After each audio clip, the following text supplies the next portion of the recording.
नमस्कार दर्शकवृन्द, हाम्रो नियमित प्रस्तुति 6 प्रश्नमा स्वागत छ। आजको 6 प्रश्नमा हामी मुलुकको समसामयिक अर्थतन्त्र, उद्योग, व्यापार क्षेत्रका समस्याहरूको बारेमा कुराकानी गर्नेछौँ। नेपाल राष्ट्र ब्याङ्कका प्रतिवेदन अनुसार पनि पछिल्लो दिनमा देशको आर्थिक परिसूचाङ्क, आर्थिक सूचकहरू कमजोर बन्दै गएपछि अर्थशास्त्री, अर्थविदहरू र निजी क्षेत्रले चिन्ता र चासो व्यक्त गरिरहेको छ। ब्याङ्क वित्तीय संस्थाहरूले लगानी गर्न सकिरहेको छैन, ब्याज दर महँगिँदै गएको छ, तरलताको समस्याले गर्दा आज लगानी हुन सकिरहेको छैन। आज तराई मधेसका औद्योगिक कोरिडोरदेखि र तराई मधेसका कृषिजन्य क्षेत्रमा पनि विभिन्न खालका समस्याहरू रहेका छन् र कृषिजन्य उद्योगहरू कमजोर हुँदा देशको आयात आज वात्त बढेको छ। आयात बढ्दा व्यापार घाटा बढिरहेको छ, विदेशी विनिमय सञ्चिति पनि बढेको छ। यसले गर्दा राष्ट्र ब्याङ्कले पनि चिन्ता गरिरहेको छ। अर्थमन्त्री स्वयंले पनि भनिराख्नु भएको छ कि अर्थतन्त्र कमजोर बन्दै गइरहेको छ, व्यापार घाटा चुलिएको छ, विकास खर्च, पुँजीगत खर्च हुन सकिरहेको छैन। आज हामी मफसलको उद्योग वाणिज्य क्षेत्रका धेरै अनगिन्ती समस्याहरू छन्। यी समस्याहरूलाई लिएर भर्खरै पनि वीरगञ्ज उद्योग वाणिज्य सङ्घले देशका प्रधानमन्त्री, अर्थमन्त्री, गृहमन्त्री, त्यसै गरी अर्थ मन्त्रालयका सचिव, वाणिज्य मन्त्रालय, केन्द्रीय ब्याङ्कका गभर्नर, सुरक्षा निकायका प्रमुखहरू र त्यसका सम्बद्ध कर्मचारीहरू र प्रमुखहरूलाई भेटेर आफ्नो समस्याहरू ध्यानाकर्षण गराएको छ, समस्याहरू राखेको छ। वास्तवमा मफसलले भोगेका समस्या के हुन्, अर्थतन्त्रका समस्या के हो, ब्याङ्क वित्तीय क्षेत्र, कृषिजन्य क्षेत्रको समस्याहरू के हो भन्ने विषयमा आज हामी कुराकानी गर्न गइरहेका छौँ। हामीसँग वीरगञ्ज उद्योग वाणिज्य सङ्घका अध्यक्ष डाक्टर सुबोध कुमार गुप्ता हुनुहुन्छ। उहाँ चामल, तेल, दाल उद्योग केन्द्रीय उद्योग सङ्घका पनि अध्यक्ष हुनुहुन्छ भने नेपाल उद्योग वाणिज्य महासङ्घको केन्द्रीय सदस्य हुनुहुन्छ। आज हामी उहाँसँग समग्र अर्थव्यवस्था र औद्योगिक क्षेत्रको बारेमा कुराकानी गर्नेछौँ। यहाँलाई स्वागत छ। धन्यवाद नवराज सर, तपाईँलाई न्युज 24 र यो कार्यक्रम 6 प्रश्नलाई पनि म धन्यवाद दिन चाहन्छु कि तपाईँहरूले मेरो मार्फत निजी क्षेत्रको कुरा गर्न मौका दिनुभएको छ। यहाँ केन्द्रदेखि मफसलसम्म उद्योग व्यापार क्षेत्रमा आबद्ध रहँदै आउनुभएको छ। विशेष गरी यहाँ वीरगञ्ज उद्योग वाणिज्य सङ्घको अध्यक्ष हुनुहुन्छ भनेदेखि चामल, दाल, तेल उद्योग सङ्घ होइन, जसलाई चामल, तेल, दाल उद्योग सङ्घको केन्द्रीय अध्यक्ष पनि हुनुहुन्छ। र पछिल्लो दिनमा अहिले मुलुकको समग्र अर्थव्यवस्थाहरूको बारेमा यहाँले प्रधानमन्त्रीदेखि गृहमन्त्री, सम्बद्ध मन्त्रालयका सचिव, मन्त्रीहरूलाई ज्ञापन पत्र पनि बुझाइसक्नु भएको छ होइन। यो अवस्था किन आयो, तपाईँहरूले यो ज्ञापन पत्र बुझाउनुको उद्देश्य के हो र 7 दिन विभिन्न खालको एउटा प्रतिनिधिमण्डलले भेटघाट पनि गर्नुभएको छ। यो आज यहाँ काठमाडौँमा यो अवसरमा यहाँसँग हामी छलफल पनि गर्दैछौँ, अलिक बताउनुहोस् न। पुनः नमस्कार र धन्यवाद छ न्युज 24 को यस एउटा चर्चित कार्यक्रम 6 प्रश्नलाई। म के भन्न चाहन्छु भने जब विश्वमा कोभिड आयो, कोभिड आइसकेपछि हाम्रो देश मात्र होइन पुरा विश्वको नै अर्थतन्त्रको रिढको हड्डी चाहिँ ब्रेक भएको छ, भाँचिएको अवस्था छ। अब पुरै विश्वको अर्थतन्त्रको हड्डी जब भाँचिएको छ भने स्वाभाविक रूपमा हामी पनि प्रभावित भएकै छन्। अब यो प्रभावित भइसकेपछि अर्थतन्त्र कस्तो हुनुपर्दछ, देशको अर्थतन्त्रमा नेपाल सरकारले खेल्नुपर्ने भूमिकाहरू के हुनुपर्दछ र आगामी 5 वर्ष निजी क्षेत्रलाई उकास्नको लागि नेपाल सरकारले के आफ्ना नीतिमा परिवर्तनहरू गरेर एउटा सहयोगीको भूमिका, एउटा गार्जियनको भूमिकामा कसरी प्रस्तुत हुनुहुन्छ भन्ने कुराहरूलाई जोड दिँदै हामीले 1 हप्ताको यो चाहिँ डेलिगेसन चाहिँ लिएर गएका छौँ। त्यसमा विभिन्न सम्मानित माननीय तथा अन्य व्यक्तित्वहरूसँग भेट गऱ्यौँ, जसमा हाम्रा प्रधानमन्त्रीज्यू, अर्थमन्त्रीज्यू, गृहमन्त्रीज्यू, स्वास्थ्य मन्त्रीज्यू, राजस्व सचिवज्यू, वाणिज्य सचिवज्यू, राष्ट्र अनुसन्धान गाडीजी, आन्तरिक राष्ट्र कार्यालय गाडीजी, त्यस्तै हाम्रा आन्तरिक राष्ट्र कार्यालय गाडीजी लगायत दुवैजना आइजिपी, नेपाल प्रहरीका आइजिपी, सशस्त्र प्रहरीका आइजिपी सँग हाम्रो बृहत भेटघाट भएर त्यसपछि नेपाल उद्योग वाणिज्य सङ्घका महासङ्घसँग र यहाँ जिल्लाका ललितपुर उद्योग वाणिज्य सङ्घका अध्यक्ष, भक्तपुर उद्योग वाणिज्य सङ्घका टोलीसँग, काभ्रे उद्योग वाणिज्य सङ्घका टोलीसँग, धुलीखेल उद्योग वाणिज्य सङ्घको टोलीसँग हामी बुझेर के छ त हाम्रो देशको राष्ट्रिय समस्याहरू के छ त, यसलाई हामीले के गर्न सक्छौँ त, यो छलफल गरिसकेपछि म आज फर्स्ट इन्टरभ्यूमा बसिरहेको छु। त्यसको लागि पनि म न्युज 24लाई धन्यवाद दिन चाहन्छु। जस्तै वीरगञ्ज उद्योग वाणिज्य महासङ्घबाटै आएर तपाईँहरूको यो प्रतिनिधिमण्डल आएर देशको प्रधानमन्त्रीदेखि लिएर सम्बद्ध सबै व्यक्तिहरूलाई भेट्नुपर्ने अवस्था किन आयो? यसको अवस्था मुख्य के हो भने हामी चाहिरहेछौँ निजी क्षेत्रको मनोबल चाहिँ बढोस्।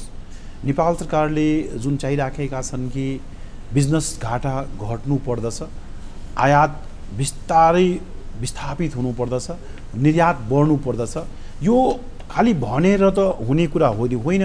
त्यसको लागि पक्कै केही न केही इन्डिकेटर्सहरू होला, केही न केही वर्क गर्नुपर्ने होला। यो सम्पूर्ण कुरामा हामीले के भनेको छौँ भने बुन्दागत रूपमा म कुराहरू राख्न अनुमति चाहन्छु। प्रथम हामीले के भनेछौँ, देशमा आर्थिक क्रान्ति ल्याउन चाहिरहेछौँ भने, औद्योगिक क्रान्ति हामी ल्याउन चाहिरहेछौँ भने कृषिलाई चाहिँ हामीले प्राथमिकतामा दिनुपर्छ। कृषिको साथमा फार्मर विथ प्राइभेट सेक्टर जोडेर कसरी बढ्ने त, त्यसको लागि मोडर्न फार्मिङका कुराहरू, त्यसपछि अब देशमा जति पनि किसान हुनुहुन्छ उहाँसँग थोरै जग्गाहरू छ, त्यो सबै जग्गालाई मिलाएर एउटा चाहिँ ठुलो जग्गा कसरी बनाउने, त्यहाँ एउटा यस्तो प्रडक्टको कसरी व्यवस्था गर्ने जसरी र मेटेरियलहरू जुन हामी कन्ज्युम गरिरहेछौँ, त्यो कन्जम्सन भनेको चामलको लागि चाहिने धानहरू, दालको लागि चाहिने गेडागुडीहरू, तेलको लागि चाहिने तोरीहरू, सरसोहरू र अन्य मैदामिलको लागि अन्य र मेटेरियलहरू हाम्रो देशमा उत्पादन गर्नको लागि फार्मर विथ प्राइभेट सेक्टर जोडेर अगाडि बढ्नुपर्छ। जब प्राइभेट सेक्टर आउँछ उसले के गर्छ भने सम्पूर्ण खेतीलाई एउटा मोडर्न फार्मिङतर्फ मोडर्न इक्विपमेन्ट लिएर आउँछ, सिँचाइको व्यवस्थाहरू गर्छ। सिँचाइका व्यवस्था भएपछि त्यो बिउ ल्याउँछ जसको आवश्यकता छ हामीलाई र मेटेरियलको रूपमा, र त्यसलाई गरेर फेरि चाहिँ हामी त्यसलाई कन्ज्युम गर्ने वातावरण, घरमै पेमेन्ट गर्न सक्ने वातावरण, र अहिले सबभन्दा डरलाग्दो जुन अवस्था छ रेमिटान्सको, त्यसलाई बिस्तारै विस्थापित गर्ने र हाम्रो देशका युवाहरूलाई आफ्नै देशमा रोजगार दिने र रोजगारीको सबभन्दा सम्भाव्यता भनेको कृषिमा छ, त्यो कृषिमा चाहिँ लगेर उहाँलाई कार्य दिने भन्ने कुरा हामीले उठाएका छौँ। भने त्यसको साथसाथमा हाम्रो देशमा जति पनि औद्योगिक क्षेत्रहरू छ अव्यवस्थित छ। नेपाल सरकारको खासै त्यसमा भूमिकाहरू हामी राखेका छैनौँ। कारण के छ भने त्यहाँका अव्यवस्थित बसोबास भएका व्यक्तिहरू, त्यहाँका छिमेकीहरूले बारम्बार डिस्टर्ब गर्ने कार्यक्रम भइराखेको छ। त्यहाँबाट निस्केका जति पनि हाम्रा सीमावर्ती नाकाहरूमा समस्याहरू पनि छन् भन्नु खोज्छ। एक्ज्याक्टली, सीमावर्ती भन्नाले उद्योगको भारतसँग जोडिएको हाम्रो नाकाहरू प्रशस्त छन् होइन? हजुर। फेरि भारत त एउटा महत्त्वपूर्ण एउटा साझेदारी छिमेकी मुलुक पनि हो आफैमा, जहाँ नेपालको भनौँ न आयात निर्यातको ठुलो एउटा भनौँ देश पनि हो, एउटा महत्त्वपूर्ण छिमेकी मुलुक। र पछिल्लो दिनमा हामीले कुराकानी गर्दै गर्दा यहाँ वीरगञ्ज उद्योग वाणिज्य सङ्घको अध्यक्ष हुनुहुन्छ होइन? यो सीमावर्ती क्षेत्रहरूमा तपाईँहरूले कुरा उठाउँदै आउनुभएको छ, चोरी पैठारीका कुराहरू, अवैध व्यापारका कुराहरू, यो रोकिनुपर्छ भनेर सुरक्षा प्रमुखहरूलाई पनि भेट्नुघाट गर्नुभएको छ होइन? समस्याहरू चाहिँ के छन्? एक्ज्याक्टली यो 1600 1650 जुन ओपन बोर्डर छ इन्डिया र नेपालको बिचमा, त्यो हाम्रो लागि च्यालेन्जेस पनि हो र अपर्च्युनिटी पनि हो। हाम्रो बेटी रोटीको सम्बन्ध छ भारतवर्षसँग, हाम्रो मित्र राष्ट्रसँग, त्यसलाई हामीले एक्सेप्ट गर्नुपर्छ, सम्मान गर्नुपर्छ। तर हाम्रो देशको प्रोडक्टहरू हाम्रो देशमा बिक्नुपर्छ। अरू देशको प्रोडक्टहरू बिना भन्सार भइकन खुला बोर्डरको चाहिँ फाइदा उठाइकन जुन आउन गरेको छ, त्यसले हाम्रो देशको अर्थतन्त्रलाई प्रभावित गरेको छ। त्यसले गर्दाखेरि चुस्त दुरुस्त तपाईँको बोर्डर सेक्युरिटी फोर्सलाई अझ चुस्त दुरुस्त गरेर कसरी अगाडि बढ्ने, भन्सार नाकाहरूलाई अझ प्रभावित हामीले कसरी गरेर चल्ने, अझ दुरुस्त कसरी अवैध मालवस्तुहरूको वसार प्रसार भइरहेको छ, त्यसलाई रोक्नुपर्छ। कम छ सुरक्षा बलले के चासो दिन सकेन? सुरक्षा बलले काम गरेका छन्। अहिले जुन हामीले सिक्युरिटी सिस्टम छ त्यसमा हामीले के भनेका छौँ भने हाम्रो बोर्डरलाई जब हामी तार काँटी लगाउन सकिराखेका छैनौँ भने कमसेकम सीसीटिभीलाई त्यसलाई चाहिँ एउटा हामीले बोर्डरमा सीसीटिभी राख्ने र डिजिटल सिक्युरिटी सिस्टमको कुरा हामी गरेका छौँ। बोर्डरमा डिजिटल सिक्युरिटी सिस्टम र डिजिटल सिक्युरिटी सिस्टम औद्योगिक कोर्डरमा पनि र बोर्डर एरियाहरूमा पनि जुन बोर्डरहरूमा बढी तस्करीहरू भइरहेछ त्यसले एउटा डिजिटल सिक्युरिटी सिस्टममा ल्याएर कसरी कन्ट्रोल गर्ने, त्यसले दुईवटा फाइदा हुन्छ। एक नम्बर, व्यापार गर्ने व्यक्तिलाई चाहिँ राम्रो हुन्छ, उसको चाहिँ अर्थतन्त्र बढ्छ, रेभेन्यू पनि बढ्छ। भने अब त्यो क्षेत्रको व्यक्तिहरूलाई पनि हामीले के भनेका छौँ भने उहाँहरूलाई त त्यो खानपान गरेर सबै व्यवस्था भनेको त्यही हो। त्यसले गर्दाखेरि हामी ह्याप्पी बोर्डर भनेका छौँ।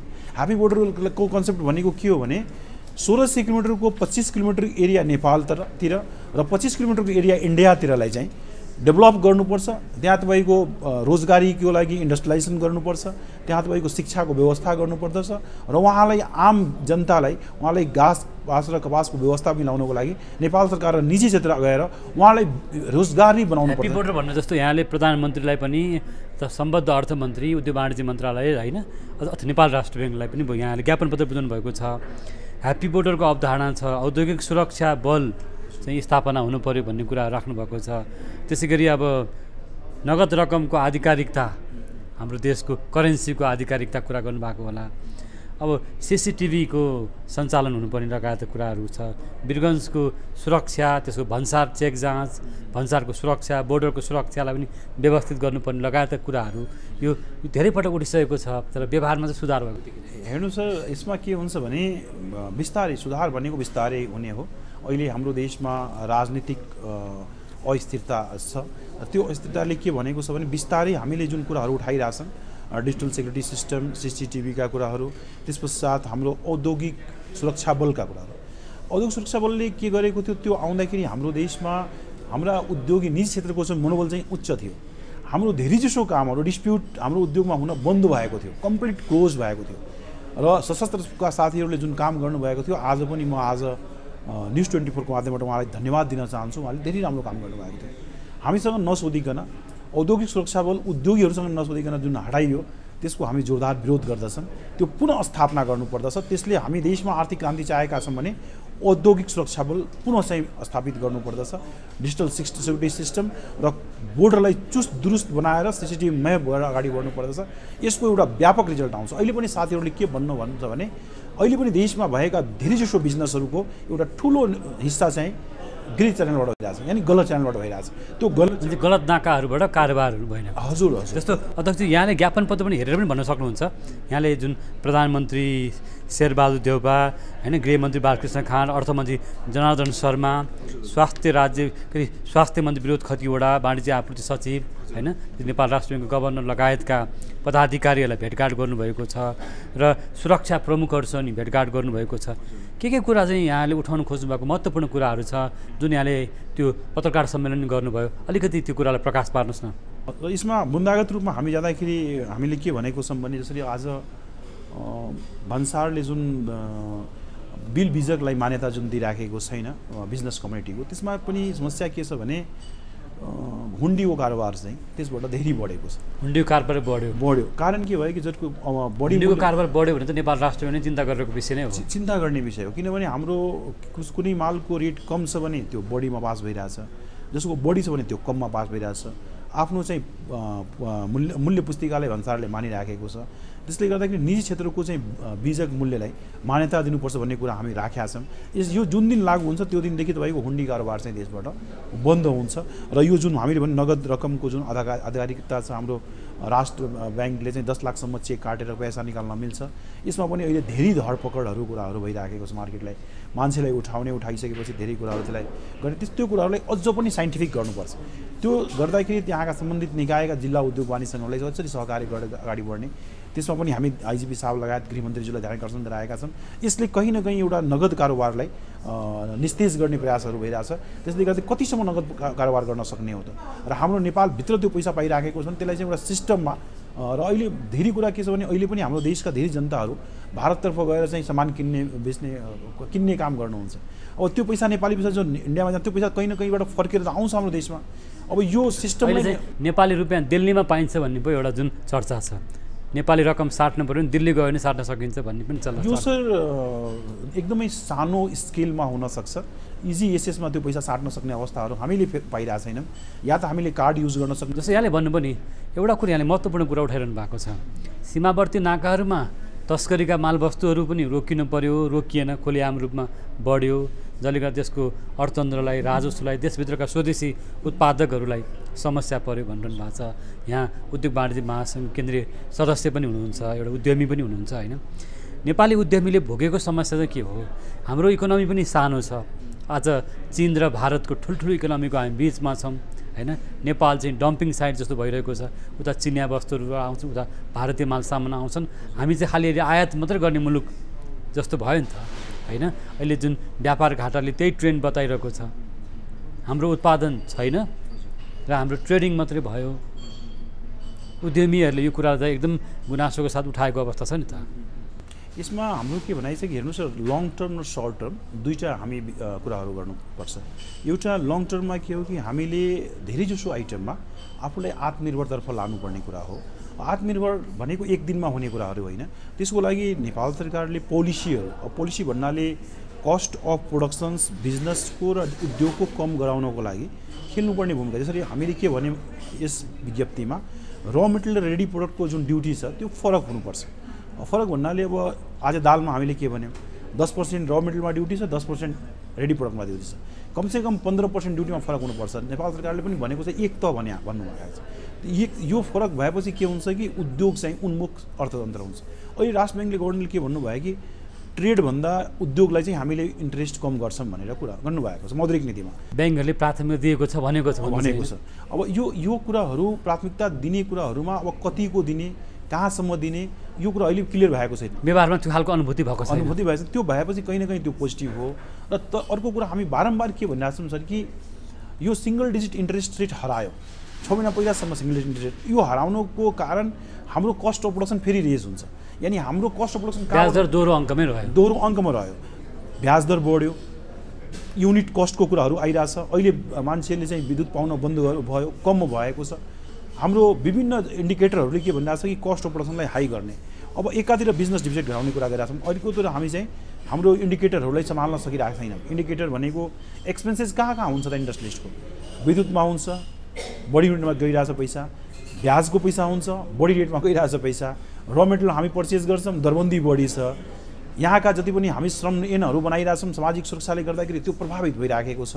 यो सबै कुराले गर्दाखेरि के छ भने हामी आयातमुखी अर्थतन्त्रमा जुन बसिरहेछौँ त्यसलाई हटाउनको लागि निर्यातमुखी अर्थतन्त्र अथवा हामी आत्मनिर्भर बन्न चाहिरहेछौँ भने हामीले हाम्रो जुन जेन्ट कन्ट्री इन्डिया र चाइना हाम्रो छिमेकी छन् उनीहरूको हाराहारीमा हाम्रो चाहिँ cost of production, cost of business चाहिँ हुनुपर्छ। जबसम्म बढी हुन्छ सर त्यहाँबाट माल आउँछ, त्यसलाई कसरी रोक्न सक्दैन। उसको व्यापारको लागत कस्ट कम छ, आउँछ। हाम्रो लागत कस्ट भारत र चाइना। एउटा कुरा भनिदिनुहोस् न, तपाईँ यहाँहरू वास्तवमा देशको एउटा महत्त्वपूर्ण औद्योगिक कोरिडोरमा हुनुहुन्छ, दुःख सुख तपाईँले सामना गर्नुभएको छ होइन छिमेकी मुलुकहरूसँग। अब यहाँ लड्ने भिड्ने तपाईँहरू नै हो। तर पछिल्लो दिनहरूमा नेपालको आयातलाई हेर्दाखेरि खाद्यान्न वस्तुहरू होइन, चामल, तेल, दाल, मैदा, गेडागुडी, तरकारीजन्य वस्तु, फलफुल जन्य वस्तुहरू एकदम वारवार्ती बढेको छ। हाम्रो तराईका मधेसका फाँटहरू खाली बन्दै गइरहेका छन्। हाम्रो एउटा अन्न भण्डार उत्पादन गर्ने त्यहाँ हाम्रो जमिन आज एउटा प्लटिङमा घर घडेरीमा गइरहेको छ, पहाड रित्तिँदैछ। तपाईँहरू एउटा आयातमा भर पर्दै हुनुहुन्छ भने तपाईँहरू जस्तो युवा उद्यमीलाई एउटा चिन्ता लाग्नुपर्ने विषय त हो नि त सर। यसमा हामी के भन्न चाहन्छौँ नराज सर, हामी जुन हाम्रो कृषि उत्पादनहरू छ र हामीले के भन्यौँ स्मार्ट सिटी ह्याप्पी बोर्डर कुराहरू, हामी चिन्तित छौँ कि उताबाट माल आइरहेछ, पारिबाट माल आयो। हामी यो किन सोचिरहेको छैनौँ कि हाम्रो माल उता किन जान सकिरहेको छैन। उताबाट चाहिँ चाहे उत्तरबाट पनि घरवर्ती सामान आउने, दक्षिणबाट पनि घरवर्ती सामान आउने कारण के त? त्यसको मुख्य कारण के हो भने हामीले आफ्नो मालहरू इन्डियाको 2-3 वटा स्टेट मात्र, उत्तराञ्चल, बिहार, पश्चिम बङ्गाल र हाम्रो चाइनाका हाम्रा छिमेकी राज्यहरूमा मालहरू पठाउन नसक्ने कारण के त? यो केलाउनु पर्ने बेला आएको छ। जबसम्म नराष्ट्र हामीले इन्डियाको स्टेटहरूलाई र चाइनाको केही स्टेटहरूलाई हामीले आफ्नो मार्केट बनाउन सक्दैन, हाम्रो बजार त्यहाँसम्म पुग्न सक्दैन, तबसम्म हामी आर्थिक क्रान्तिको कुरा गर्न सक्दैनौँ। उनीहरूको माल आइरहेछ भने उहाँहरूको स्ट्राटेजी सफल छ र त्यसको मुख्य कारण यो पनि हो कि हाम्रो ओपन बोर्डर हो। आज त्यो सम्पूर्ण मालहरू जुन आइरहेछ त्यसको विभिन्न प्रकारबाट आइरहेछ। भन्सार आज पनि हामीले भनिरहेछौँ अहिले 5 रुपियाँ किलो चाहिँ रोटी राखेर मात्र त्यो तरकारीहरू पास गर्ने कुराहरू गरियो। यो समस्या चाहिँ के हो? आज यसरी सामान चाहिँ भरभर्ती आज हाम्रो कृषिजन्य वस्तुहरू, तरकारीजन्य वस्तु नै बढी आइरहेको देखिन्छ होइन। आज आयातको जुन मात्रा हेर्दाखेरि, व्यापार घाटा हेर्दाखेरि, त्यसै गरी अब दाल चामलको पनि एकदम आयात बढेको छ। यहाँ दाल चामल उद्योग सङ्घको पनि केन्द्रीय अध्यक्ष हुनुहुन्छ। यसको सर 2टा पार्ट हुन्छ। एउटा पार्ट हामीले के बुझ्नुपर्छ भने हामीसँग भएका जति पनि ल्यान्डहरू छ, जति पनि जग्गाहरू छ, त्यसको हामीले भरपुर युटिलाइज गर्न सकिराखेका छैनौँ। यानी त्यो जग्गाहरू सरले पनि पहिला भन्नुभयो हाम्रो त्यतिकै खाली छ, युवाहरू विदेशतिर छन्, त्यो जग्गाको हामी भरपुर एउटा विदेशतिर एउटा खेत छ भने त्यसमा 4 चोटि उहाँहरू 1 वर्षमा 4 चोटि चाहिँ फसल निकाल्नुहुन्छ। हाम्रो अवस्था के छ भने हाम्रो खेतहरू त्यतिकै बसेको छ, बाँझ भएर बसेको छ। त्यहाँ हामीसँग सिँचाइको व्यवस्थाहरू छैन, हामीसँग बिउको व्यवस्थापनहरू छैन, हामीसँग खाद्यको व्यवस्थापनहरू छैन, हामीसँग त्यस्तो किसान चाहिँ एउटा चाहिँ फ्यामिलियर चाहिँ पोलिसीहरूको अभाव छ। त्यसले गर्दाखेरि हाम्रो कस्ट अफ प्रोडक्सन्स किसानको पनि हामीले किसानसँग कुरा गर्दाखेरि उहाँले के भन्नुहुन्छ भने हामीले जुन लागत कस्ट छ त्यो लागत कस्टमा हामी सामान बेच्न सकिराखेको छैन बजारमा, किसानले भन्छ। हो नि, किसान पनि आन्दोलित छन्। कारण के हो कि हजुरले जुन भन्नुभयो बाहिरबाट सामान आइरहेछ त्यसको कारण त्यही हो। हाम्रो लागत कस्ट जुन छ हाम्रो छिमेकी राष्ट्रका किसानहरूभन्दा बढी छ र त्यसलाई घटाउनको लागि भूमिका खेल्नु भनेको दायित्व त हाम्रै हो, हाम्रो देशको, हाम्रो पोलिसी मेकरका हो। त्यसले गर्दा त्यो पोलिसी मेकरले वाइ त्यहाँको माल आइरहेछ। जब त्यहाँको सामान महँगो छ भने त हाम्रो देशमा त आउँदैन, त्यहाँ सस्तो छ भने मात्र आइराखेको छ, त्यतिकै पनि आइरहेछ, तस्करी लोड पनि आइरहेछ भने त्यो त आउनु नपर्ने हो नि सर। त्यसले गर्दाखेरि पहिला हामीले आफूलाई स्ट्रङ गरौँ, हाम्रो देशका युवाहरूलाई आफ्नो देशमा रोक्ने वातावरण सिर्जना गर्नको लागि हामीले खेल्नुपर्ने भूमिका भनेको इन्डस्ट्रियलाइजेसन हो, टुरिज्म हो, हाइड्रो पावर हो र त्यसपछि हाम्रो कृषि हो। यो कुराहरूमा हामीले जोड दिनुपर्दछ र बिजनेस डिफिसिट घटाउनको लागि जुन बारम्बार कुरा भनिरहेछ, हामी के भन्छ बिजनेस डिफिसिट घटाउनको लागि एउटा मात्र कुरा हो कि हाम्रो विदेशी पैसा हाम्रो घरमा आउनुपर्छ, जसरी आओस्। त्यो त आज रेमिटेन्समा हाम्रो युवाहरूले मात्रै पठाएका छन्। एक्ज्याक्टली सर, त्यसको म विरोधी हो। रेमिटेन्सको पैसा हामीले चाहिएको छैन, हामीले चाहिएको पैसा देशको अर्थतन्त्र, देशको अर्थमन्त्री त्यही रेमिटेन्सको रकमबाट चल्नु भएको छ, चलेको छ देश। ब्याङ्क वित्तीय संस्थाहरू त्यसैगरी चलेका रहेछन्। आज भनौँ न रेमिटेन्स अलिकति घट्दाखेरि, व्यापार घाटा बढ्दाखेरि त ब्याङ्कहरूले आज कर्जा लगानी गरेको अवस्था होइन, तरलताको समस्या छ भनिरहेको अवस्था छ। तरलताको समस्या विषयमा तपाईँहरू उद्योगी व्यवसायले पनि पटक पटक गुनासो, विरोध, आपत्ति गरिरहनु भएको छ। यो समस्या चाहिँ के हो? हामी समस्या होइन भने समाधानतर्फ हामी कुरा गर्छौँ। यो तरलताको समस्या समाधान गर्न सकिन्छ सर।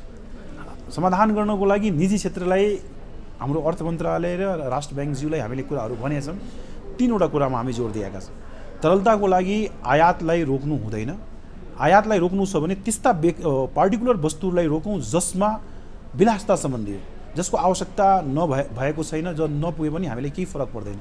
तर 43वटा हार्मोनिक कोडमा कमसेकम 500वटा आइटमलाई ब्यान गरिएको छ, जसमा 100%, 50% मार्जिन राखेर मगाउनु भनेको त्यसलाई बन्देज लगाएको सरह बुझ्नु पर्दछ। त्यस पश्चात पनि हरेक आइटममा 10% मार्जिन राखेर, धरौटी राखेर मगाउनु भने पनि त्यो पनि बन्देज जस्तै हामीले बुझेका छौँ। जससँग आजको डेटमा आफ्नो पैसाहरू छैन, जसको पैसाहरू राम्रो ठाउँमा लगानी भएको छैन, क्यास छैन, उसको बिजनेस चाहिँ बन्द हुन्छ। त्यसले गर्दा तरलताको अभावलाई दूर गर्न छ। र सरले भन्नुभयो हाम्रो देशमा हाम्रो राष्ट्र ब्याङ्कसँग सञ्चित पुँजीहरू एकदमै कम भएको छ। उहाँहरूको पैसा अब 11 महिना 12 महिनाभन्दा बढीको छैन। अहिले लास्ट टाइम उहाँहरू भन्नु वस्तुतः सेवाको आयात धान्नलाई अब 6-6.5 महिनाको मात्रै छ भन्दै हुनुहुन्छ। यो चिन्ताजनक विषय हो, घट्दो अवस्था। यो चिन्ताजनक विषय हो। हामी त्यसमा सेन्सिटिभ छौँ, हामी सहकार्य गर्न तयार छौँ। त्यसमा हामी कुरा जस्तो यहाँनिर मैले यहाँलाई रोक्न खोजेँ किन भन्दाखेरि यहाँ चाहिँ चामल, तेल, दाल उद्योग सङ्घको केन्द्रीय अध्यक्ष हुनुहुन्छ होइन। अहिले जुन आयात यही क्षेत्रको बढेको देखिन्छ, पेट्रोलियम पदार्थ त झन् बढी समस्यामा छ, महँगिँदै गएको छ। यो चामल, तेल, दाल पनि, गेडागुडी पनि अत्यन्त महँगो भएर गयो। तेलको मूल्य त एकदमै अकासिएको छ भन्ने गुनासो उपभोक्ताहरूको छ। यहाँ तेल उत्पादक सङ्घको पनि केन्द्रीय अध्यक्ष हुनुहुन्छ। अब रसिया र युक्रेनको युद्धले झन् तेल महँगो हुने भयो। अब यसमा सहुलियत दिने हो कि अथवा यसमा भनौँ न यो हाम्रो तोरी उत्पादन अथवा कृषि उत्पादन बढाउने हो, या तेलमा भएको अब त्यो खुला सिमाना कारण भएको तस्करीहरू रोक्नुपर्ने हो, के कारणले होला यसो भएको? यसो सर, यसलाई पनि हामी 2-3 पार्टमा हेर्नुपर्छ। प्रथम पार्ट के हो भने के जुन सामानहरू हामीले उपभोग गरिराखेका छौँ त्यो हाम्रो देशको उत्पादन हो। प्रथम कुरा हामीले के हेरिरहेछौँ कि अहिले हामीले जति पनि उपभोग गरिरहेछौँ, जसरी सनफ्लावर तेल, भटमासको तेल, olive oil, rice bran oil, यो हाम्रो देशमा उत्पादन नै छैन। छ भने पनि 10% उत्पादन छ। 90% हामी इम्पोर्ट गर्छौँ, प्याकेजिङ गर्छौँ, बिक्री वितरण गर्छौँ, अथवा डाइरेक्ट इम्पोर्ट गरेर बिक्री वितरण गर्छौँ। यानि कि हाम्रो यहाँ के भयो कि हाम्रो किसानहरूलाई त्यो अब तोरी सरसो उत्पादन गर्ने व्यवस्था भएन र यहाँका उद्योगहरूले पनि अब तोरी सरसो पेलेर बेच्नुभन्दा पनि सनफ्लावर तेल, भटमासको तेल मगाउने र बेच्ने प्रक्रियाहरू बढी भएको छ। त्यसले गर्दाखेरि आउने दिनमा हामी आत्मनिर्भर हुनको लागि ठिक छ हामीलाई भटमासकै तेल खानु पर्यो, सनफ्लावर तेल खानु पर्यो, त्यसको सर कृषि त हामी क्षेत्रमा हुनुपर्दछ। हामीसँग त्यस्तो कृषि कार्य छैन, त्यसबाहेक त्यस्ता उत्पादन गर्न हामीसँग उद्योग पनि छैन। त्यसले गर्दाखेरि यो अन्तर्राष्ट्रिय बजार बढ्यो भने अहिले युक्रेन भनेको सबभन्दा ठुलो सनफ्लावरको सप्लायर हो, निर्यातक हो। रसिया गहुँको मकैको यिनीहरूको ठुलो निर्यातक कन्ट्रीको रूपमा पर्छ यिनीहरू। अब त्यहाँ स्वाभाविक रूपमा अर्थतन्त्र खराब छ, त्यहाँ युद्धहरू भइराखेका छन्, युरोपियन रसियाले सबै ठाउँमा प्रभावित पारेको छ, तेलमा यसले ठुलो प्रभाव पारेको छ। आयात जुन सरले भन्नुभयो बढेको छ भने आयात बढ्नुको मुख्य कारण के हो? तेजी हो, अन्तर्राष्ट्रिय तेजी हो। र अन्तर्राष्ट्रिय अहिले क्वान्टिटीमा हेर्नुहुन्छ भने धेरै आयात बढेको छैन सर, तर एमाउन्टमा चाहिँ बढेको हेरिन्छ। मैले यो कुरा उहाँले पनि भनेको छु, एमाउन्ट क्वान्टिटीमा धेरै कम बढेको छ। त्यसो राष्ट्र ब्याङ्कले आयात बढ्यो भनेर क्याप लाउनु खोजिरहेको छ, लगाइ पनि सकेको छ होइन, यहाँहरूले विरोध पनि जनाउनु भएको छ। हामीले सर विरोध भन्दा पनि के भनेको छौँ भने राष्ट्र ब्याङ्कको डाटाले के भनेछ भने लास्ट 2 वर्षमा जति लगानी भयो ब्याङ्कको मार्फत चाहिँ ऋण चाहिँ प्रवाह भयो, त्यो ऋण चाहिँ 2 वर्षमा जति भएछ त्यो 6 महिना भइसक्यो। यानि ऋण प्रवाह त गरेकै छ नेपाल ब्याङ्कहरूले सबैले, बढी भयो। यही स्पिडमा जाने भने हामीसँग पैसा छैन। अर्को कुरा आयात पनि जति बढ्यो 5% 10% बढेकै छ। त्यसले गर्दा त्यसलाई पनि हामी विदेशमा पैसा पठाउनको लागि पनि हामीसँग पैसाको अभाव छ। यसमा हामी सरसँग छलफल गरिरहेछौँ, त्यसलाई विन विनमा कसरी जाने हो। उहाँहरूले अलि अध्ययन गर्नुभएछ, नियमहरू लिएर आउनुभएछ, त्यसमा अझ पनि परिमार्जन गर्नुपर्छ भन्ने कुरामा राष्ट्र ब्याङ्क सहमत हुनुहुन्छ। हामी धेरै कुराहरू उहाँलाई सुझाएका छौँ। मौद्रिक नीति आइसकेपछि कहाँ प्रभाव पर्न सक्छ त्यो कुराहरू हामीले भनेका छौँ। जसरी अहिले इन्टर ब्याङ्किङ लोनमा पनि उहाँहरूले राष्ट्र ब्याङ्कले जुन हाम्रो अरू ब्याङ्कहरूलाई जुन पैसा दिनुहुन्छ त्यसमा 5% ब्याज थियो, त्यसले 7% गर्नुभएछ, 2% बढाउनु भएछ। त्यो 2% पैसा फेरि निजी क्षेत्रले दिनुपर्छ। त्यस्तै तपाईँको जति पनि हाम्रो कोभिड प्रभावित उद्योगहरूलाई जुन हामीले फेसिलिटेड लोन दिएको थियो त्यसमा 5% हामीले ऋणमा दिएको थियौँ, त्यसले पनि 7% गरिएको छ। यस्ता धेरै कुराहरू छ जसले मौद्रिक नीतिले कहीँ न कहीँ प्रभाव पारेको छ। आयातमा मार्जिन कुरा मैले पहिला नै भनिसकेँ। आयातलाई निरुत्साहित गर्ने काम उहाँहरू जान बुझेर प्लानिङ वेमा गरिराख्नु भएछ। कारण एउटै हो, सरले जुन भन्नुभयो सञ्चित पुँजी हामीसँग छैन। त्यसलाई हामीले त्यसमा विरोध गर्नुभन्दा पनि निजी क्षेत्र र हाम्रो राष्ट्र ब्याङ्क र अर्थ मन्त्रालय विन विन पोजिसनमा जानको लागि ठिक छ धरौटी राख्न सकिन्छ, तर धरौटी राख्दाखेरि ब्याङ्कहरूले ब्याज किन नदिन्छ? त्यो धरौटीको जुन अरबौँ रुपियाँमा धरौटी राखिन्छ ब्याङ्क्सहरूमा, निजी क्षेत्रले जब माल चाहिँ डेलिभर भएर तपाईँ पैसा जाँदैन त्यसमा त्यो धरौटी राख्नुहुन्छ भने त्यो पैसालाई उहाँले भन्नुहुन्छ पार्किङमा पैसा बचाउनु। तपाईँको पार्किङमा छ, तपाईँ युजलेस त छैन, त्यो पैसा त युज गर्नुहुन्छ तपाईँहरू। त्यसले गर्दाखेरि त्यो पैसाको ब्याज समेत चाहिँ निजी क्षेत्रलाई पाउनुपर्छ। र यो सबै कुराहरूलाई चाहिँ अब राष्ट्र ब्याङ्कले जुन हिसाबमा हामीले गरेका छौँ, राष्ट्र ब्याङ्कलाई हामीले सहकार्य गरेर बढ्ने प्रयास गरिरहेछौँ नवराज सर। र हामी कुनै पनि हालमा देशको अर्थतन्त्र बिगार्ने काम गर्दैनौँ। सहकार्य गरेर देशमा कृषिको लागि मैले कुरा गरेँ, औद्योगिक क्षेत्रको स्थापनाको कुरा मैले गरेँ, देशमा अहिले जुन लिक्विडिटीको त्यसको कुराहरू हामी अहिले छलफलमा ल्याएका छौँ। यस्ता विभिन्न कुराहरू छ। जस्तो यहाँले भन्नुभयो नि एउटा औद्योगिक क्षेत्रको नेतृत्व गर्दै गर्दा होइन, तराई मधेसको समस्यालाई यहाँ राम्रोसँग बुझ्नु भएको छ। अहिले प्रदेशको पनि सरकारहरू छ, स्थानीय तहको सरकार पनि छ, प्रादेशिक सरकारको, स्थानीय तहको सरकारको राजस्व स्रोतको बाँडफाँडको विषयमा विभिन्न विवादहरू पनि आउने गर्छ। यसमा उद्योग वाणिज्य सङ्घले कसरी लिएको छ? पक्कै सर, यो अहिले धेरै नै भेग सब्जेक्ट हो।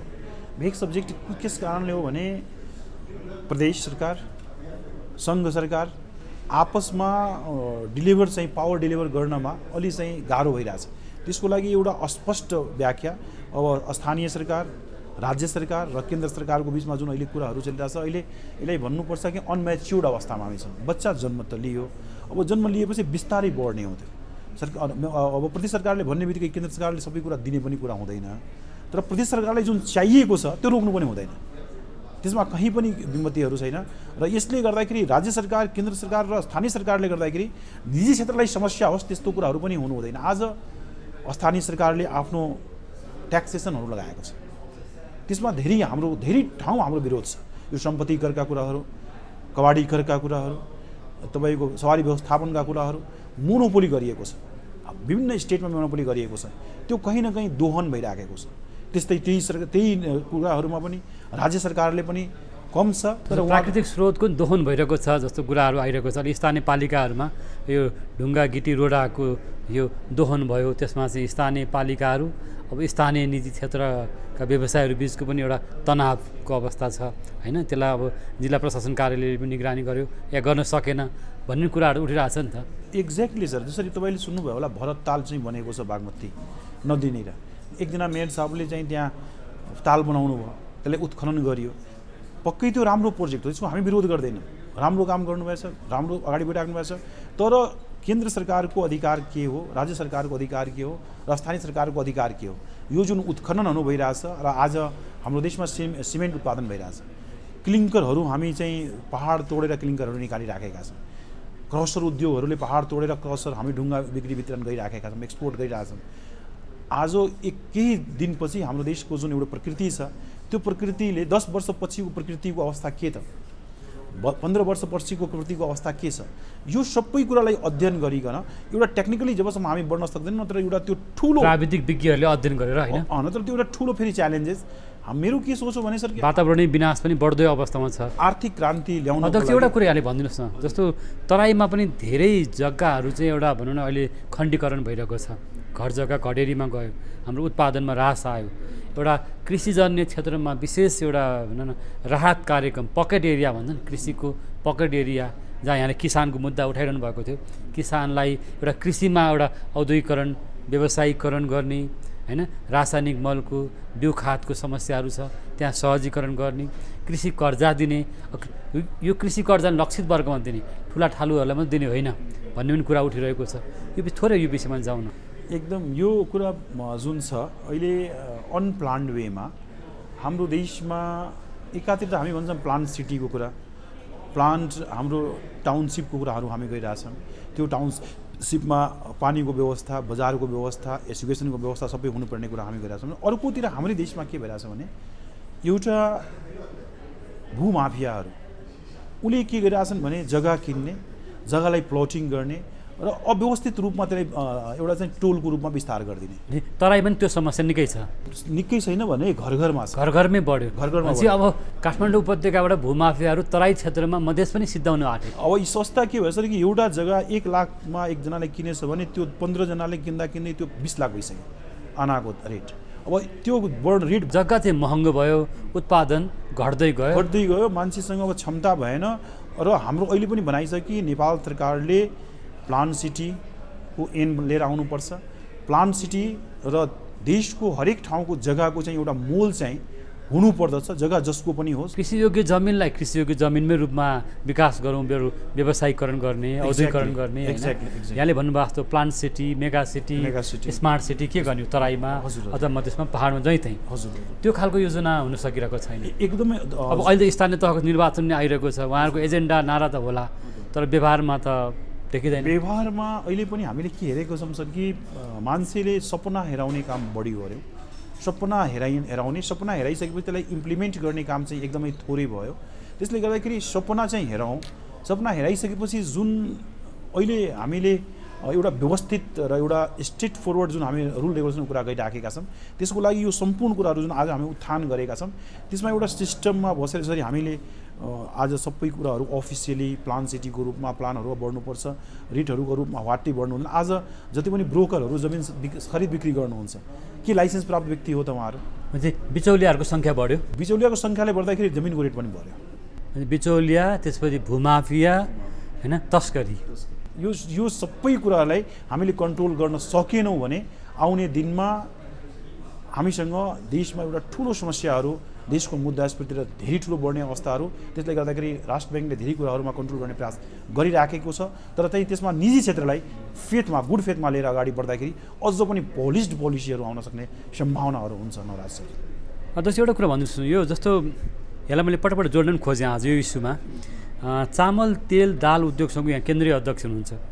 पछिल्लो दिनमा अहिले अर्थविदहरू पनि भनिरहेका छन् नेपाल श्रीलङ्का जस्तो बन्द छ, हाम्रो अर्थतन्त्र श्रीलङ्का जस्तो हुनसक्छ भन्ने एउटा कुरा छ। अर्कोतिर यो हाम्रो तेलजन्य वस्तुको मूल्य आकाशिएको छ, यहाँ केन्द्रीय अध्यक्ष हुनुहुन्छ। अब यो किन यो समस्या बढी आइरहेको छ? घर भान्साको समस्या हो नि त होइन, प्रधानमन्त्रीको भान्सा पनि महँगै भएको छ, सामान्य नागरिक उपभोक्ताको घर भान्सा पनि महँगिएको छ होइन। यो दैनिक उपभोग्य वस्तुहरूको कारणले गर्दा हामीले कृषिजन्य उत्पादन घट्यो, आयात बढ्यो, हाम्रो जग्गाहरू विनाश भयो भन्ने कुरा गऱ्यौँ, भूमाफिया कुरा गऱ्यौँ। यो विषयमा अलिकति राज्यलाई पनि र सम्बद्ध यो निजी क्षेत्रको समस्या अथवा के हो अवस्था चाहिँ रियालिटी बताउनुहोस्। यसमा हामीले निजी क्षेत्रले र नेपाल सरकारले 2-3 वटा कुरामा एकदम महत्त्वपूर्ण ध्यान दिएर अगाडि बढ्नुपर्छ। प्रथम के हो भने हामीले उपभोग गरेको वस्तुहरू हाम्रो देशमा उत्पादन, जस्तो अहिले चामल दाल तेल मैदाको मूल्य बढ्यो, त्यसको अझ बढ्न सक्छ भनिन्छ। अझ बढ्न सक्छ, कारण के हो भने आज पनि चामलको 50% भन्दा बढी र मेटेरियल या रेडी प्रोडक्ट विदेशबाट आइरहेछ, भारतबाट आइरहेछ। चामल कहाँबाट आउँछ हाम्रो देशमा? म्याक्सिमम भारतबाट। भारत अनि त्यसपछि भारतपछि मात्र आउँछ, भारतबाट नै धान र चामल आउँछ। बङ्गलादेशबाट पनि? बङ्गलादेशमा हामी सप्लाई दिन्छौँ, आउँदैन। इन्डियाबाट पनि सप्लाई हुन्छ। हाम्रो भनाइ के हो सर कि जबसम्म त्यो सामानहरू हामी उत्पादन गर्न सक्दैनौँ फुल फ्लेजमा, तबसम्म हाम्रो रेट हाम्रो हातमा हुँदैन। म चामल दाल तेलसँगको राष्ट्रिय अध्यक्ष, म अस्पष्ट के भन्न चाहिराखेको छु भने हाम्रो हातमा जबसम्म पुरै कन्ट्रोल चाहिँ अर्थतन्त्रको कन्ट्रोल चाहिँ हाम्रो हातमा हुँदैन, जसरी र मेटेरियल पनि आफ्नै देशको, बजार पनि हाम्रो आफ्नै, कस्ट अफ प्रोडक्सन लागत भ्यालु चाहिँ जबसम्म घट्दैन, जसरी बिजुलीको युनिट रेट, ब्याजको दर, हाम्रो श्रमको रेटहरू, हामीले मगाएका सामानहरूको दरबन्दीहरू, यो जबसम्म कम हुँदैन सर तबसम्म हामी आत्मनिर्भर हुँदैनौँ। र आत्मनिर्भर जबसम्म हुँदैनौँ तबसम्म विश्वले कायम गरेको रेटमा नै हामी चल्नुपर्ने बाध्यात्मक अवस्था हुन्छ, जसले गर्दा आज तेलको भाव आकाशीय छ। हामीले चाहेर पनि रोक्न सकिराखेका छैनौँ। मैले पहिला पनि भनेँ कि यसलाई चाहिँ अलिक अध्ययन गरेर अवलोकन गरेर हामी बढ्नुपर्छ। आज चामलमा कहाँ तेजी छ त? छैन, चामल रेट बढेको छैन। दालमा पनि खासै तेजी छैन, तेजी भनेको तेलमा आएको छ। कारण के हो? युक्रेन रसिया युद्धको कारण। तेलको मूल्य बढेको त अगाडिदेखि नै हो, सुरुदेखि नै हो। त्यो पनि रसिया युक्रेन मात्रै होइन, अन्तर्राष्ट्रिय बजारको लागि हो सर। अन्तर्राष्ट्रियमा रेट बढेपछि हाम्रो म्याक्सिमम पर्चेज भनेको अन्तर्राष्ट्रियबाट, अन्तर्राष्ट्रिय मार्केटबाट पर्चेज गर्ने। हाम्रो देशमा तोरी नै नभएर हो अथवा तेलको कच्चा पदार्थ नभएर के भएर? यसमा मेजर सर कि हाम्रो बानी के भने तोरी तेल हामी कम खाइरहेछौँ, तोरी तेलको उत्पादन कम भइराखेको छ। बढी मान्छेहरूले सनफ्लावर भटमासको तेल खाइराख्नु भएको छ। एउटा लिमिट व्यक्तिले मात्र सरसोको तेलको तेल खाइराख्नु भएको छ, र त्यो पनि लागत कस्ट जुन छ। लास्ट टाइम के थियो, तोरी तेलमा हजुरको भन्सारमा 50% चाहिँ भ्याटमा रिबेट गभर्मेन्टले दिएको थियो तोरीको तेलमा। त्यसपछि तोरीको अवस्था अर्को पनि अब म जोडी नै दिउँ सरको, तोरीमा 13% भ्याट चाहिँ हामी मगाउँदाखेरि लाग्छ। त्यसपछि 5% चाहिँ ट्याक्सहरू हामीलाई यहाँ यता दिन्छौँ। यानी टोटल गर्दाखेरि करिब हाम्रो 18%। हाम्रो तोरी चाहिँ इन्डियातिर जान्छ भन्ने छ एउटा कुरा, यो गुनासो पनि छ। नेपालबाट उत्पादन भएको तोरी चाहिँ भारत जान्छ होइन, अनि भारतबाट चाहिँ अथवा भनौँ न हामी ब्राजिलबाट जस्तो अहिले भएको युक्रेनबाट, अस्ट्रेलियाबाट, क्यानाडाबाट हामी चाहिँ मकै मगाउँछौँ, यो तोरी मगाउँछौँ होइन, तेलजन्य पदार्थको सामग्री हामी मगाउँछौँ भन्ने छ। यो अलिकति स्पष्ट गर्नुहोस् न। यसमा सर हामी के भन्न चाहन्छौँ कि दुईवटा पक्ष छ। एउटा पक्ष के भने कि हाम्रो भारततर्फ हाम्रो कच्चा पदार्थहरू जाँदैन, यो कुरा आज अन्तर्वार्तामा म क्लियर गर्छु। भने तोरी जाँदैन भारत, कुनै पनि र मेटेरियल जाँदैन। कारण के हो भने सर त्यहाँ सस्तो छ बजार। जसरी हजुरले भन्नुभयो नि तरकारी आउँछ, सबै कुराहरू तस्करीबाट आउँछ, सही हो। त्यहाँ अहिले पनि लागत कस्ट कम छ। आज यहाँको धान त्यहाँ बिक्न सक्दैन। नेपालको रेट भनेको के हुन्छ भने इन्डियन रेट इन्टु भन्सार ड्युटी नेपाली रेट भन्छ। यानी कि यहाँको र मेटेरियलहरू धान मकै गहुँ केही बिक्न सक्दैन। त्यो भनेको एउटा त्यतिकै भन्ने कुराहरू हुन्, टेक्निकली त्यसलाई चाहिँ सकिँदैन। अब रह्यो सर कि उहाँहरूको जुन प्रोडक्टहरू छ त्यो प्रोडक्टहरू त्यतिकै आउनु मिल्दैन। अब जसरी कुनै एकदमै बोर्डरमा छ उता पनि बेचौँ भने भन्ने अलिअलि बेच्न सक्ने अवस्थाहरू छ। र हामी चाहिँ आफ्नो प्रोडक्टहरूमा आत्मनिर्भर हुनको लागि जुन हामीले पोलिसिजमा धेरै कुराहरू जुन भनेको छौँ, how to reduce the cost of production, त्यसमा चाहिँ अलिकति फोकस भएर बढ्नुपर्छ। र यो तेजी आउने कारण भनेको नेपाली उद्योगीहरू, नेपाली ट्रेडर्सहरू मात्र होइनन्, अन्तर्राष्ट्रिय मार्केट प्रमुख हो। त्यसैले अन्तर्राष्ट्रिय बजारमा पनि रसिया र युक्रेनको युद्ध लम्बिँदै गयो भने यसको असर हामी कहाँ के पर्छ? सर हामी असर होइन, पुरा विश्वमा मुद्रास्फीति दर बढ्छ भनेपछि हामी झन् महँगीको मार पर्छ, जान्छ, महँगी जान सक्छ। अनि यो विषयमा सरकारलाई अवगत गराउनुभयो? सरकारसँग हाम्रो कुरा हुँदाखेरि नेपाल सरकारका विभिन्न निकायमा हामीले अस्पष्ट भनेका छौँ मूल्य वृद्धि त बढ्दैछ, अहिले पनि भन्नु मुद्रास्फीति बढेको छ होइन? हजुर 5.65 अहिले छ। त्यो आउने दिनमा 7-8 हुन सक्ने सम्भावनाहरू विज्ञहरूले गरिराखेका छन्। त्यसले गर्दाखेरि हामी समयमै सतर्क हुनुपर्छ। यो विषयमा गभर्नरसँग अथवा अर्थमन्त्रीसँग कुराकानी भएको भए? एक्ज्याक्टली कुरा भएको छ। माननीय अर्थमन्त्रीज्यू, हाम्रा राष्ट्र ब्याङ्कका गभर्नरज्यूलाई उहाँहरू पनि चिन्तित हुनुहुन्छ, जसरी हामी चिन्तित भएर। यो कुरा किन उठाउने? तपाईँ महत्त्वपूर्ण क्षेत्रमा हुनुहुन्छ, एउटा वृहत उद्योग वाणिज्यसँग आफै पनि महत्त्वपूर्ण एउटा औद्योगिक आर्थिक राजधानी भयो। अर्को चाहिँ अब चामल तेल दाल उद्योगसँगै केन्द्रीय अध्यक्ष पनि हुनुहुन्छ। आखिर दैनिक उपभोक्ताको घर भान्सामा पुग्ने त्यही नै वस्तु हो। जुन वस्तु महँगो हुँदै गइरहेको छ होइन, जुन कुराले जीवनलाई अप्ठ्यारो पार्छ भने एकदम सही कुरा, यो एकदम संवेदनशील विषय हो नि त। यो विषयको लागि तपाईँले गभर्नरलाई, अर्थमन्त्री कहाँ गएर यहाँले भन्नुभयो प्रधानमन्त्रीको तहमा हामी पुगिसक्यौँ। उहाँहरू कति गम्भीर हुनुभयो? नराज सर, उहाँहरू गम्भीर हुनुहुन्छ, उहाँहरू चिन्तनशील हुनुहुन्छ। किनभने हामी अर्थमन्त्रीजीसँग जब कुरा गऱ्यौँ 3-4वटा कुरा गऱ्यौँ। एउटा त हामी के भन्यौँ कि अहिले हाम्रो 8 घन्टा 7 घन्टा लोड सेडिङ सुरु भएको छ। त्यही बेला उहाँले डाइरेक्ट फोन गर्नुभयो हाम्रो विद्युत प्राधिकरणका प्रमुखलाई र यो के हो बुझ्नुभयो। हाम्रो सँगसँगै हामी बसिराखेका थियौँ। त्यस पश्चात भन्सारका केही समस्याहरू बारेमा हामी उहाँ कुरा गऱ्यौँ। तुरन्त भन्सारका प्रमुखलाई फोन लगाउनु भयो। अर्थमन्त्रीजीले आफै कुरा गर्नुभयो, उहाँ सेन्सिटिभ हुनुहुन्छ। सम्मानित प्रधानमन्त्रीसँग कुरा गर्दाखेरि यो सम्पूर्ण कुराहरू छलफलमा आउँदाखेरि बिजनेस डिफिसिट घटाउनको लागि खेल्नुपर्ने भूमिकाहरू तपाईँहरूले के छ लिखित रूपमा दिनुहोस्। हामीले उहाँलाई बनाएको राष्ट्र ब्याङ्कको गभर्नरज्यूको पनि आफ्नो बाध्यात्मक अवस्थाहरू छ। उहाँले त्यतिकै खुला अर्थतन्त्र अहिले छोडिदिनु भयो भने आउने दिनमा स्थिति एकदमै भयावह हुन सक्ने सम्भावनाबाट हामी इन्कार गर्न सक्दैनौँ। तपाईँले अहिले भर्खरै भनिसक्नु भएको छ। आज हामी सबै हेरिराखेका छौँ श्रीलङ्काको अवस्था के छ। एक्जाम भइरहेको छैन, कापी किन्ने पैसा छैन, कागज किन्ने पैसा छैन, तेल वितरण बन्द भइसकेको छ किनभने उसँग आफ्नो पैसाहरू समाप्त भइसकेको छ। यानि कि लङ टर्ममा हाम्रो अवस्था त्यो छैन। म स्पष्ट गर्न चाहन्छु आजको अन्तर्वार्तामा त्यो अवस्था हामी पटक्कै छैन। त्यो अवस्था हामी श्रीलङ्का अहिले हुँदैन, सवालै छैन। तर हामी बेलामा सतर्क भएका छौँ। तर हाम्रो उद्यमीहरूले पनि लगानी गरेन नि त। आज हाम्रा उद्योगपतिहरूले होइन उद्यमीहरूले अब ट्रेडमा यहाँले अहिले पनि हुन्डीको कारोबार गर्यो भन्नुभयो, बढ्यो भन्नुभयो, अवैध व्यापार बढ्यो भन्नुभयो, ट्रेडिङ चाहिँ बढ्यो तर उद्योग चाहिँ दुप्लायो अथवा एकदम कमजोर भयो। एक्ज्याक्टली यो उद्योगहरू कम हुनुको कारण पनि निजी क्षेत्रलाई मात्र हामी मान्नु हुँदैन। यसमा विभिन्न कारण तत्त्वहरू जसरी मैले के भन्न चाहन्छु भने भारतमा कुनै पनि ठाउँमा इन्डस्ट्रिजहरू लगाउनुहुन्छ भने त्यहाँ पोलिसीहरू के छ भने 30% देखि 70% क्यास इन्सेन्टिभको कुरा छ, बिजुलीमा 20% रिबेटका कुराहरू छ, एक्सपोर्टमा इन्सेन्टिभहरू छ। तपाईँको सबै लाइसेन्सहरू वन डोर सिस्टमबाट तपाईँले पाउनुहुन्छ। ब्याङ्कको लोन तपाईँलाई एकै ठाउँमा त्यहाँ उपलब्ध गराइन्छ। 10 वर्षसम्म कुनै ट्याक्स लिने कुराहरू उहाँहरूले गर्नु हुँदैन भने त्यस्ता उद्योगहरू इन्डियामा फस्टाउने कि नेपालमा फस्टाउँछ। हामी केही दिन अगाडि बङ्गलादेश गएको थियौँ डेलिगेसन लिएर। बङ्गलादेश गइसकेपछि त्यहाँ हामी के हेऱ्यौँ भने गार्मेन्ट जुन छ गार्मेन्टको उहाँसँग र मेटेरियल पनि छैन, मार्केट पनि छैन। उहाँ चाहिँ भारतबाट चाहिँ र मेटेरियल मगाउने र पुरा विश्व चाहिँ गार्मेन्ट सप्लाई दिने काम गर्नुहुन्छ। गार्मेन्टमा अहिले नम्बर 1 हुनुहुन्छ बङ्गलादेशहरू। हामीले के भने कि यसलाई चाहिँ हामीले प्रोडक्सन हब बनाउँ न त नेपाललाई। हामीसँग ठिक छ र मेटेरियल छैन, र मेटेरियल मगाउँ, तर प्रोडक्सन हब बनाउनको लागि हामीसँग बिजुली कस्ट कम हुनु पऱ्यो, हामीसँग श्रम लेबरको कस्ट कम हुनु पऱ्यो, हामीसँग कम रेटमा पैसा उपलब्ध हुनु पऱ्यो।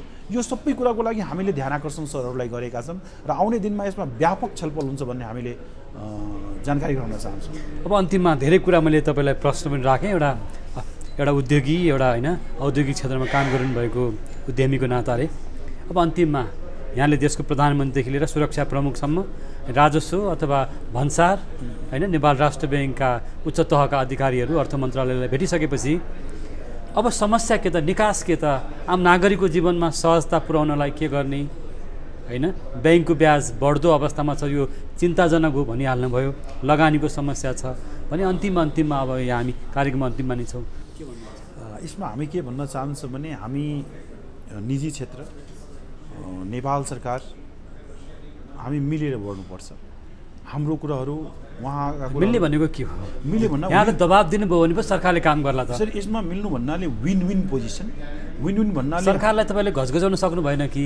अथवा सरकार त राजनीतिक रूपमा अल्मलिरहेको छ, सत्ता खेल यो खेलमै छ सरकार त होइन। सत्ता खेलमा भए तापनि त्यो उहाँहरूको आन्तरिक कुराहरू हो। हामी के भन्न चाहन्छौँ कि यहाँले ब्युरोक्रेसीलाई, कर्मचारी तन्त्रमा भएको समस्याहरू, भन्सारमा भएको, भन्सार बिन्दुमा भएको समस्याहरूलाई त बढी समस्याहरू छन् भने त यहाँले दबाब दिनु पर्यो, मिडियामा ल्याउनु पर्यो होइन? हामीले पक्कै गरेको त्यही हो, दबाब पनि दिएको, प्रेस कन्फरेन्स पनि गरेको। कर्मचारी तन्त्रमा समस्या छ, राजनीतिक तहमा समस्या छ, यहाँले दबाब दिनुभयो भने पो एउटा अर्थतन्त्र विकास पाउँछ। हामी दबाब दिने नै काम गरेको छौँ। किनभने उद्योगवादी सङ्घ भनेको दबाबमूलक संस्था पनि भन्छ। दबाबमूलक होइन, दबाब दिइरहेछौँ, तर दबाब दिनेको मतलब के हो कि हाम्रो उहाँहरूलाई काम गर्ने वातावरण पनि हामीले बनाइदिनुपर्छ। दबाब चाहिँ हामी दिइराखेका छौँ, सुझावको साथमा हामी दिइरहेका छौँ। हामीले भनेका छौँ यो हाम्रो सुझावहरू। यो राष्ट्र ब्याङ्कले के गर्नुपर्छ? राष्ट्र ब्याङ्कले आजको डेटमा 50% 100%को मार्जिन तुरन्त हटाइदिनुपर्छ। त्यसपछि सिङ्गल डिजिटको इन्ट्रेस्ट ल्याउनको लागि तुरन्त कार्यहरू गर्नुपर्दछ। ठिक छ, हामी आयातमा त्यो देखिँदैन, ब्याङ्कको ब्याज त बढिरहेको छ होइन, त्यो राष्ट्र ब्याङ्कले कन्ट्रोल गर्न सक्छ। अगर राष्ट्र ब्याङ्कले हामीले अलिकति काम गर्न, हामीले बताएका इस्युहरूमा काम गर्न सक्यौँ भने हामीले भनेको छौँ तपाईँको जति पनि रेमिटान्स छ फर्मल च्यानलबाट ल्याउनुहोस् न त, ल्याउन सक्नु भएको छैन। त्यसको लागि हामीले चोरी पैठारी उहाँले रोक्न सक्नु भएन। चोरी पैठारीलाई हामी बारम्बार भनेका छौँ, त्यो रोक्न सक्छ। नेपाल चाहिँ एउटा तस्करीको हब बन्दैछ भनेर उत्तरबाट पनि अवैध सामान आउँछ, हजुर नेपाल हुँदै भारततर्फ जान्छ भन्ने गरिन्छ। यसमा के भएको छ भने त्यस्ता कुराहरूलाई चाहिँ हामीले बिजनेसलाई अलिकति खोक्लो गर्नुपर्छ।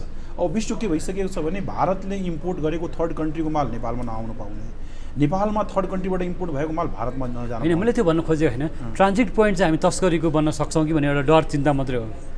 होइन, यो चिन्ता गर्नु हुँदैन।